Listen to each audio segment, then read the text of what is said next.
NUG နိုင်ငံသားရေးဝန်ကြီးနဲ့ Australia နိုင်ငံသားရေးဝန်ကြီးတွေ့ဆုံပြီးမြန်မာရေးဆွေးနွေးမြို့သားမျိုးရေးဆွေးနွေးနိုင်ငံသားရေးဝန်ကြီးဒေါ်စင်မောင်က Australia နိုင်ငံသားရေးဝန်ကြီး Australia နိုင်ငံကင်ဘရာမှာတွေ့ဆုံပြီးမြန်မာရေးဆွေးနွေးခဲ့ကြောင်း NUG ကသတင်းထုတ်ပြန်တယ်။နိုဝင်ဘာလ19ရက်နေ့ Australia နိုင်ငံကင်ဘာရာမှာ NUG နိုင်ငံသားရေးဝန်ကြီးဒေါ်စင်မောင်နဲ့ Australia နိုင်ငံသားရေးဝန်ကြီးကွန်ဒူးဆောင်အထက်လွှတ်တော်မတ်ဗန်နီဝေါင်တို့တွေ့ဆုံခဲ့ကြကြောင်းတွေ့ဆုံမှုတွင်မြန်မာရေးအတွက်ပွင့်လင်းလင်းဆွေးနွေးခဲ့ကြပြီးမြန်မာနိုင်ငံရေးအခြေအနေတွေလူသားချင်းစာနာထောက်ထားမှုဆိုင်ရာလိုအပ်ချက်တွေနိုင်ငံဖြတ်ကျော်ရာဆွေးမှုတွေနဲ့ဒေသတွင်းငြိမ်းချမ်းရေးနဲ့တည်ငြိမ်ကိစ္စတွေပေါင်းကြောင်းသိရတယ်။NUG နိုင်ငံသားရေးဝန်ကြီးဒေါ်စင်မောင်က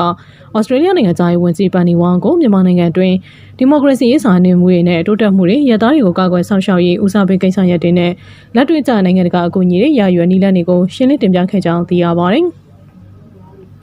ထို့အပြင်စစ်အုပ်ချုပ်ရေးကိုဆက်လက်ခိုင်မာလှုပ်ဆောင်ရွေးရတဲ့စစ်တပ်မြစ်တိလုပ်ငန်းစဉ်မျိုးကိုမစိုးပယ်ချရေးအရေးကြီးကြောင်းအားလုံးပါဝင်တဲ့ Federal Democracy ပြည်ထောင်စုစီကိုဦးတည်တဲ့ NUG လမ်းပြမြေပုံကိုလည်းရှင်းပြခဲ့ကြောင်းသိရတယ်။ Australia နိုင်ငံရဲ့ Indo-Pacific ဒေသမှာဆွဲကိုင်ထားအခြေခံမှုနဲ့လက်တွေ့ကျတဲ့ပါဝင်စားမှုအခမ်းကဏ္ဍကို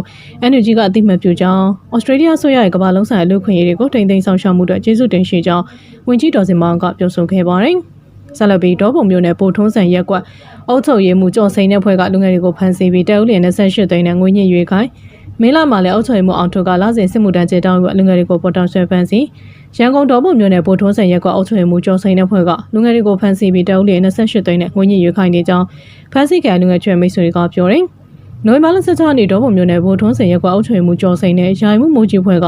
ဒေါ်ပုံမျိုးနဲ့အတွင်းကားဂိတ်တွေလမ်းတွေမှာ18နှစ်ကနေ35နှစ်တွင်လူငယ်တွေကိုလိုက်လံဖမ်းဆီးကြောင်းဖမ်းဆီးရရှိလူငယ်တွေကိုရက်ကွက်ရုံမှယာယီခေါ်ထားပြီးမိဘဆွေမျိုးတွေထံကိုဖုန်းဆက်ခိုင်းကငွေနဲ့လာယူခိုင်းကြောင်းတာဂီတာမြို့နယ်အမှတ်8ရက်ကွက်မှာလူငယ်တအုပ်မှနိုဝင်ဘာလ16ရက်နေ့အပြင်ထွက်စဉ်အုပ်ချုပ်ရေးမှုကျော်စိန်တဲ့ဖွဲ့ရဲ့ဖမ်းဆီးမှုခံလိုက်ရပြီးနိုဝင်ဘာလ19ရက်နေ့တာဂီတာမြို့နယ်ရှုကင်းသာလမ်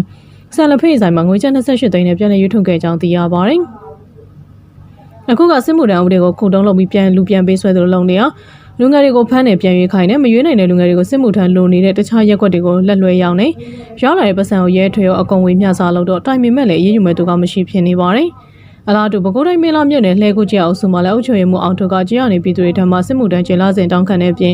ကြေးရတွင်မှလူငယ်တွေကိုပါပေါ်တော်ဆွဖမ်းဆီးနေကြောင်းဒေသပြည်သူတွေကပြောတယ်။နိုဝင်ဘာလ16ရက်နေ့ညနေ4:00နာရီချိန်လှဲကူကျအုပ်စုမှာပါဝင်တဲ့ရတနာစုကြေးရမှာကိုဖိုးစော်ရဲ့တမတ်ဖြစ်သူကို၎င်းရေကြီးကြေးရမှာကိုဖိုးစော်ရဲ့တားငယ်လေးနဲ့ကိုပြုံးချိုတို့ကို၎င်းစစ်တပ်နဲ့တူကြေးရအုပ်ချုပ်ရေးမှုအောင်ထုတ်ကဝင်ရောက်ပေါ်တော်ဆွဖမ်းဆီးခဲ့ပါတယ်။ဂျပန်စစ်တပ်ကယခုနိုဝင်ဘာလအတွင်းစစ်မှုထမ်းပတ်စဉ်19စတင်ဖွင့်လှစ်လျက်ရှိပြီးအဆိုပါတင်နန်းကိုနိုင်ငံတော်မှာပေါ်တော်ဆွဖမ်းဆီးခဲ့လူငယ်အများအပြားပို့ဆောင်ခဲ့ရကြောင်းဖမ်းဆီးခံလူငယ်တွေမိဘဆွေမျိုးတွေကပြောဆိုကြပါတယ်။ဆလပီစကိုင်းမြို့နယ်ဝါချက်ကြေးရမှာငလင်တန်တဲ့ပြည်သူတွေထံကိုချထားပေးတဲ့ထူထောင်ရေးငွေကိုကြေးရအုပ်ချုပ်ရေးမှုကတိုင်နေ20%စီဖြတ်တောက်ယူစကိုင်းတိုင်းစကိုင်းမြို့နယ်ဝါချက်ကြေးရမှာငလင်တန်ကြောင့်တိခိုက်မိတဲ့အဆောက်အအုံများအတွက်ချပေးတဲ့ငွေကိုကြေးရအုပ်ချုပ်ရေးမှုကတိုင်နေ20%စီပြန်လည်ဖြတ်တောက်ရနေကြောင်းဒေသပြည်သူတွေကပြောတယ်။ဝါကြောက်ကြေးအုပ်ချုပ်မှုဦးစိုးလင်ကရွာသားတွေကိုစီဝဲခေါ်ပြီးပြည့်စည်အဆောင်အုံတွေအတွက်တစ်ထပ်တိုက်ဆိုရင်ကျပ်300နှစ်ထပ်တိုက်အတွက်600ရရှိမှုပြောဆိုခဲ့ပြီးအဆိုပါရရှိငွေတွေမှာ၎င်းတို့ဖွဲ့ကို20%ပြန်ဖြတ်တောက်ယူခဲ့ကြောင်းအမှန်တကယ်ထိခိုက်ပျက်စီးခဲ့အဆောင်အပိုင်ရှင်တွေငွေရမယ့်စင်မှာမပါဝင်ပဲအဆောင်အုံတိခိုက်မှုရှိသူတွေကိုငွေရအစင်မှာထည့်သွင်းထားကြောင်းကိုတိတ်ကြုံသူတွေကပြောတယ်ထို့အပြင်ဝါချက်ကြေးအုပ်ချုပ်မှုဦးစိုးလင်က၎င်းစင်ထည့်ထားတဲ့ပျက်စီးခြင်းမရှိတဲ့နေအိမ်တွေအတွက်ကျပ်300ရရှိတဲ့ငွေကျပ်20%နဲ့20%ဖြတ်တောက်ယူထားကြောင်းသိရတယ်ငလင်ကြောင့်အိမ်ပြက်စီပေမဲ့ငွေရမယ့်စင်မှာမပါလို့တော့ပြောလေသူတို့နဲ့မဆိုင်ဘူးနိုင်ငံတော်ကပေးရလို့ပြောတယ်တခြားတော့ပြောလူတွေကိုလည်းဒီလိုပဲပြောတယ်အပေါ်မှာပြက်စီနေရလို့မပြင်နိုင်သေးလို့မပြင်ရသေးဘူးအခုအထက်ကဆင်ပြီးလားဆင်ရတယ်ကျမတို့တိုင်နေမဟုတ်ဘူးတခြား10တက်တိုက်လောက်ကိုအဲ့လိုလောက်တာငလင်ကြောင့်နေပြက်စီခဲ့သူတအုပ်ကပြောတယ်ယခုနှစ်မတ်လ28နှစ်လောက်ခတ်ခဲ့တဲ့စကိုင်းငလင်ကြီးကြောင့်စကိုင်းမန္တလေးနေပြီးတော့ပါဝင်မြို့ကြီးမှာပြည်သူထောင်ချီတိတ်ဆုံးခဲ့ရပြီးမင်းတိုက်တာအဆောင်နဲ့လမ်းမြောက်စွာပျက်စီးခဲ့ရတော့လေလက်ရှိချိန်ထိပြန်လည်ထူထောင်ရေးအတွက်ပြည်သူတွေမှာနလန်မထူသေးရကြောင်းမန်လေးနဲ့စကိုင်းမှာငလင်တန်သည့်ပြည်သူတွေကပြောပါတယ်။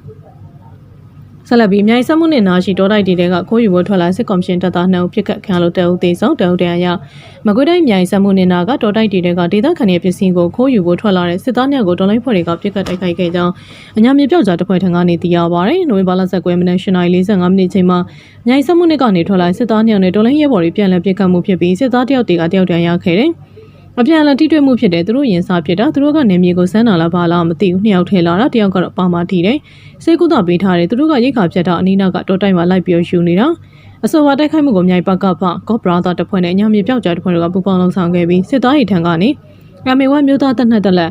ကြီးပေါက်6ခုကြီး493တောင်နဲ့3ဆောင်ပစ္စည်းချို့ကိုတင်စီရရှိခဲ့တယ်နိုဝင်ဘာလ16ရက်နေ့မြိုင်ဆက်မှုနဲ့ကနေထွက်လာစစ်ကော်မရှင်တပ်သားတွေကလည်း လက်ရှိမှာပေါ့မြို့နယ်မြောက်ပိုင်းဝင်ရောက်သွားကစစ်ကြောင်းထိုးနေလို့သိရပါတယ်။ဆက်လက်ပြီးမြင်းချံနှထိုးကြီးလမ်းပိုင်းစစ်အုပ်စုဂိတ်စကောင်နေဆက်တိုက်ဒရုန်းနဲ့ပုံကျဲတိုက်ခိုက်စစ်သားနဲ့ပြူ9ဦးသိ